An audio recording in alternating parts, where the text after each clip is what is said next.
வெள்ளிக்கிழமை மார்னிங் அழகாக வீட்டு வாசலில் கோலத்தை போட்டுட்டு நிமிந்து பார்த்தா எங்கள் வீட்டு செடியில் செக்கப்பு கலரில் செம்பருத்தி பூ பூத்துருந்துச்சு. அந்த அழகை ரசிச்சுட்டு இருக்கிறதுக்குள்ளே எங்கள் வீட்டுக்குள்ளேருந்து ஒரே சத்தம். என்னடான்னு பார்த்தா எங்கள் சோனா குட்டி இண்டிபெண்டன்ஸ் டேக்கு ப்ரோக்ராமில் இருக்கேன்னு கிளம்பிட்டு இருந்தாங்க அவங்க அக்கா கிட்ட. ஸோ மாமா அப்போ தான் எழுந்தாங்க. அவங்களுக்கு காஃபி ப்ரிப்பேர் பண்ணிட்டு இப்படி திரும்புறதுக்குள்ளே ரூம் பார்த்தீங்கன்னா தலைகீழ கிடந்தது. என்னன்னா மேடம் மேக்கப் போட்டு கிளம்புறதோட லட்சணம் இது.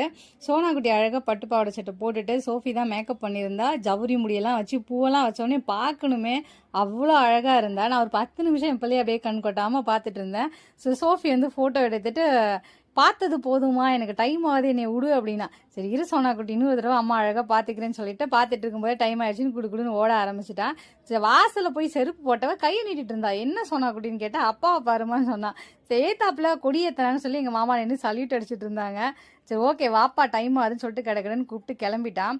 பொம்பளை பிள்ளைங்களுக்கு ட்ரெஸ் பண்ணி பார்க்கறது அவ்வளோ அழகு. நமக்கு கண்ணு தான் 1000 வேணும்.